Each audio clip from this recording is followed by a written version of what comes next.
guys, welcome or welcome back to Meet Behind Mary Castle. This is day 6, and it almost feels like an ending. So get cozy, grab your coffee or tea, and let's dive into this mystery together.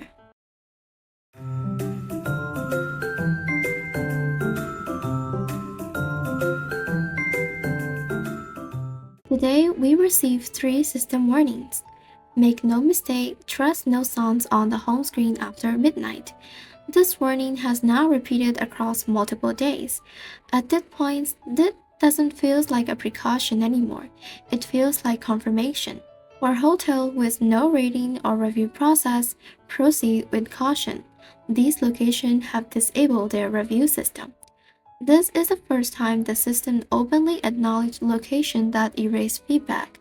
A place without reviews isn't just suspicious, it's controlled.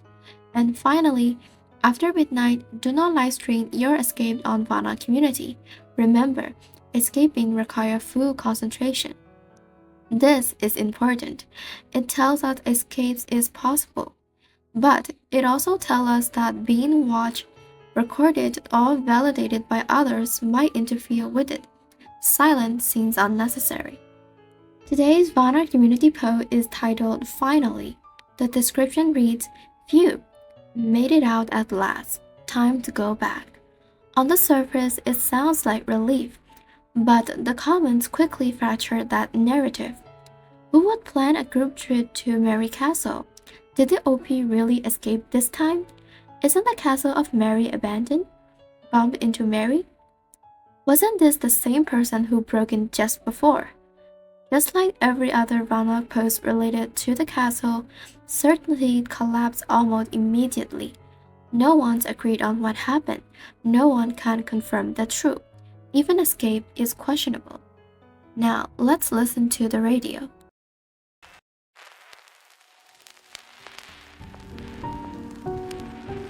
You didn't know how long you'd been unconscious on the steady floor. You only knew that when you woke, your body was stiff and your mind clouded. Mary's torment had left wounds on your psyche. Every thought was accompanied by a dull ache. She wasn't here now. You were alone in the study. The door, she'd said, wouldn't be locked. You slowly stood up, each step cautious, as if the castle itself were a living surveillance system. The bat was still on the floor. You hesitated, then didn't pick it up. Mary was right. It was useless against her. The doorknob turned smoothly. The chair moved aside with a light push. The corridor was empty, only gas lamps burning dimly. Get out of this place. This was your only thought. You chose the direction opposite the lobby. Your memory suggested there might be a back door or kitchen exit there. The corridor twisted like a maze. You turned corner after corner, past door after door, all tightly closed. The castle was eerily quiet. Even the rain sound shut out. Finally, a window caught your attention. Not stained glass, but ordinary transparent glass overlooking the garden. More importantly, the window wasn't locked. You pushed the window open forcefully. Cool rain mist drifted in. The red rain had a strange warmth on your skin, like diluted blood. In the garden was a stone path leading to a distant gate. About 100 meters, not far. You climbed through the window, feet landing on slippery stones. The rain immediately drenched you, leaving pale pink traces on your skin before disappearing. You ran with all your might. Rain blurred your vision, but you didn't dare stop. 50 meters. 30 meters, 10 meters. You reached the iron gate and pushed hard. It opened. You froze for a moment, but survival instinct overwhelmed all doubt. You rushed through the gate onto a muddy path. This was the road you'd come by. Your car should be nearby. Keep running. Your lungs burned, legs trembled, but you kept running. Finally, you saw your car, sitting alone in the rain. The engine sound was almost inaudible in the rain, but the headlights came on, illuminating the curtain of rain ahead. In the rearview mirror, the castle rapidly shrank, finally disappearing around a bend. You drove for a long time, until you could no longer see any trace of the castle before pulling over.